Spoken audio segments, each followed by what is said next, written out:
हम लोग बात कर रहे हैं क्वेश्चन नंबर 7 के बारे में आज। तो क्वेश्चन नंबर 7 है हमारा कि the modular ratio m is given by. तो जो मॉडुलर रेशियो है जिसको हम लोग m से रिप्रेजेंट करते हैं, उस ये जो चार ऑप्शन दे रखे हैं इसमें से हमारा ऑप्शन कौन सा है। तो सबसे पहले हम लोग बात करेंगे यहाँ पर कि मॉडुलर रेशियो होता क्या है। देखिए, अगर मॉडुलर रेशियो को अगर हम थ्योरेटिकली बात करें, यहाँ पर थ्योरी के टर्म में प्रैक्टिकली समझने के लिए, तो प्रैक्टिकली अगर हम बात करें समझने के लिए, तो इसका मतलब होता है कि देखिए, हमारा कोई भी स्ट्रक्चर जो होता है वो डिफरेंट मटेरियल से मिल करके बना होता है। Different material like cement, sand, aggregate, है ना। तो सबका जो इलास्टिसिटी होगा वो डिफरेंट होता है।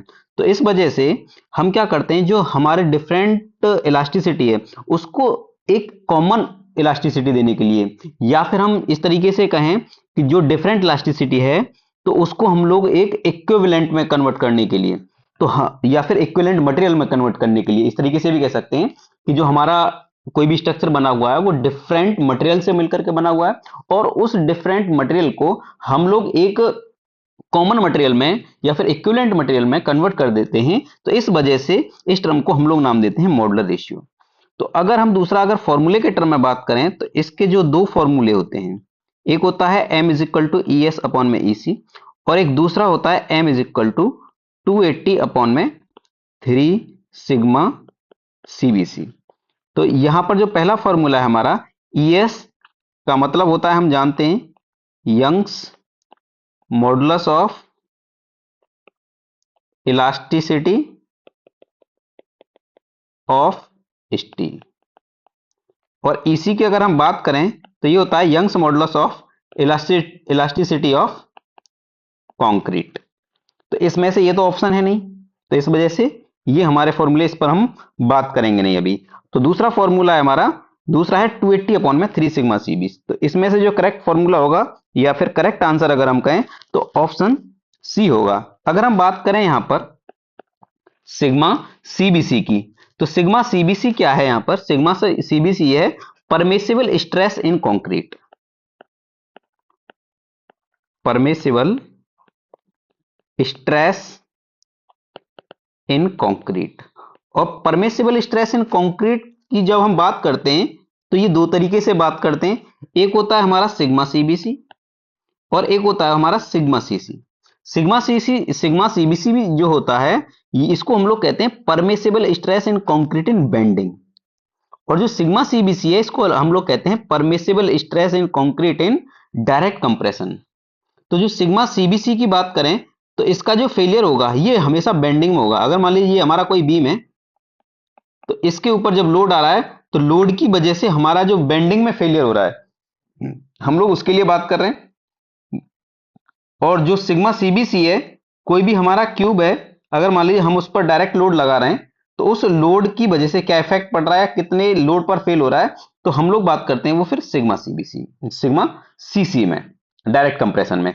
तो अगर हम बात करें सिग्मा सीबीसी की वैल्यू को या सिग्मा सीसी की वैल्यू को हम लोग कैसे कैलकुलेट करते हैं, तो सिग्मा सीबीसी की वैल्यू या फिर सिग्मा सीसी की वैल्यू कैलकुलेट करने के लिए तो हम लोग एक बात कर लेते हैं। यहां पर एक होता है हमारे पास ग्रेड, दूसरा होता है सिग्मा सीबीसी यानी कि परमिसिबल स्ट्रेस इन कंक्रीट, और एक होता है सिग्मा सीसी। ठीक है, अगर हम इसके लिए बात करें अब, तो इसके लिए हम लोग कुछ इस तरीके से बात कर सकते हैं। अगर मान लीजिए हमारे पास है M15 ग्रेड, तो M15 ग्रेड के लिए तो देखिए सिग्मा सीबीसी की जब हम बात करेंगे तो सिग्मा सीबीसी होता है हमारा जो एफसी के होता है अपॉन में एफओएस, यानी कि फैक्टर ऑफ सेफ्टी, एफसी के अपॉन में फैक्टर ऑफ सेफ्टी। तो जो फैक्टर ऑफ सेफ्टी हम लोग लेते हैं सिग्मा सीबीसी के लिए, ये वैल्यू लेते हैं 3। तो अगर मान लीजिए इस वैल्यू को 15 को 3 से डिवाइड करेंगे तो ये वैल्यू कितनी आएगी, हमारी 5 आएगी। इसीलिए अगर हम बात करें M20 की, तो M20 को 3 से डिवाइड करेंगे तो ये वैल्यू आएगी हमारी 7। अगर हम बात करें M25 की, तो 25 को अगर हम 3 से डिवाइड करेंगे तो ये वैल्यू आएगी 8.5। अगर मान लीजिए हम बात करें M30 की, तो M30 को अगर हम 3 से डिवाइड करेंगे तो ये वैल्यू मिलेगी हमें 10। अगर हम बात करें M35 की, तो M35 को अगर हम 3 से डिवाइड करेंगे तो ये वैल्यू मिलेगी मुझे 11.5। और अगर हम बात करें M40 की, तो ये वैल्यू मिलेगी हमें 13। इसी तरीके से अगर हम किसी भी वैल्यू के लिए बात करें तो किसी भी ग्रेड के लिए बात करें तो उसको हम लोग 3 से डिवाइड कर देंगे तो वो वैल्यू मिल जाएगी हमें किसकी, सिग्मा सीबीसी की। अगर हम बात करें सिग्मा सीसी के लिए तो सिग्मा सीसी के लिए हम लोग क्या करते हैं, एफ सी के यही फॉर्मूला रहेगा अपॉन में एफ ओ एस यही रहेगा सेम, लेकिन जो एफ ओ एस की वैल्यू होती है यहां पर हम लोग कंसीडर करके चलते हैं 3.75। तो अगर हम पहली वैल्यू को 15 को यानी कि 3.75 से डिवाइड करेंगे तो ये वैल्यू मिलती है हमें 4। ये वैल्यू अप्रोक्सीमेट मिलती है, तो अप्रोक्सीमेट में अगर मान लीजिए मिलेगी 4.66 तो हम लोग 4 ही कंसीडर करेंगे, यानी कि पहले वाली वैल्यू कंसीडर करते हैं हमेशा, है ना। तो अगर हम बात करें नेक्स्ट इसमें दूसरे के लिए यानी कि 20 के लिए, तो 20 को जब हम डिवाइड करेंगे 3.75 से तो ये वैल्यू मिलेगी हमें 5 और ये वैल्यू मिलेगी 6, फिर उसके बाद 8 और ये वैल्यू मिलेगी 9 और ये वैल्यू मिलेगी 10। तो इस तरीके से टेबल कंप्लीट होता है। तो यहां पर इस तरीके से कई सारे क्वेश्चन पूछे जा सकते हैं। तो कई सारे क्वेश्चन किस तरीके से पूछे जा सकते हैं, तो देखिए भाई ई एस अपॉन में ई सी, यहां से मॉडुलर रेशियो एक ये भी होता है, एक ये भी होता है। अब ये जो टेबल है इन टेबल में से कोई भी एक पूछ लिया जाएगा कि अगर मान लीजिए कि M20 के लिए ग्रेड ऑफ सिग्मा सीबीसी की वैल्यू क्या होगी इन वर्किंग स्ट्रेस मेथड। ये जो बात हो रही है ना ये सारी सारी वर्किंग स्ट्रेस में बात हो रही है। क्यों, क्योंकि जो मॉडुलर रेशियो 280/3 सिग्मा सीबीसी की बात जो करते हैं वो हम हमेशा डब्ल्यूएसएम में ही बात करते हैं, यानी कि वर्किंग स्ट्रेस मेथड में ही बात करते हैं। तो अब एक क्वेश्चन और पूछा जा सकता है यहां से कि जो सिग्मा सीबीसी है ये किसका ग्रेड है, कंक्रीट का है, ऑब्वियस सी बात है। तो कंक्रीट का जो ग्रेड है वो किसके डायरेक्टली प्रोपोर्शनल है या इनवर्सली प्रोपोर्शनल है, मॉडुलर रेशियो के क्या है, इनवर्सली प्रोपोर्शनल है ना, मॉडुलर रेशियो के इनवर्सली प्रोपोर्शनल है। तो इसका मतलब है कि अगर मान लीजिए m की वैल्यू बढ़ेगी तो जो कंक्रीट की वैल्यू क्या होगी, कंक्रीट की ग्रेड वैल्यू कम होगी।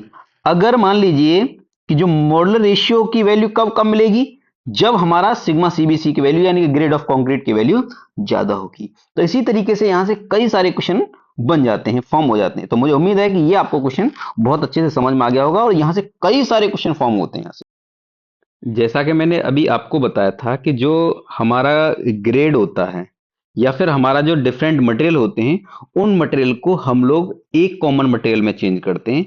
तो इसका मतलब है कि हम लोग मॉडुलर रेशियो की बात कर रहे हैं। तो एक स्टूडेंट ने मुझसे पूछा कि सर हम जो ये ऐसा करते हैं इक्विवेलेंट मटेरियल में जो कन्वर्ट कर रहे हैं हम इस फॉर्मूले से, तो वो क्यों कर रहे हैं, उसका फायदा क्या होता है। तो उसका फायदा क्या है, उसका मतलब क्या है, वो मैं आपको बता देता हूं। देखिए अगर हम मान लीजिए कि 280 यानी कि m is equal to 280 upon में 3 सिग्मा सीबीसी, इसका मतलब क्या है कि हम लोग मॉडुलर रेशियो में कन्वर्ट कर रहे हैं, मॉडुलर रेशियो की बात कर रहे हैं। तो मॉडुलर रेशियो की बात कर रहे हैं यानी कि हम लोग डिफरेंट जो मटेरियल है हमारे उनको एक कॉमन मटेरियल में कन्वर्ट कर रहे हैं। तो ऐसा करने से क्या फायदा और क्या नुकसान है, देखिए सारे फायदे से नुकसान कुछ नहीं है। फायदा ये होगा कि अगर हम ऐसा करते हैं तो जो हमारी जो डिजाइनिंग है वो हमारी डिजाइनिंग होती है एक लॉन्ग टर्म के लिए। किसके लिए डिजाइन करते हैं हम लोग, लॉन्ग टर्म के लिए डिजाइनिंग होती है। और लॉन्ग टर्म डिजाइन करने का मतलब क्या है कि जो हमारा इफेक्ट होता है किसका, क्रीप का, और जो श्रिंकेज का इफेक्ट होता है, क्रीप और श्रिंकेज का जो इफेक्ट होता है उसके लिए ये केयर टेकिंग करता है। तो इसलिए हम क्या करते हैं कि जो हमारे डिफरेंट मटेरियल हैं उनको एक इक्विवेलेंट मटेरियल में कन्वर्ट करते हैं। ये इसका एग्जैक्ट आंसर है।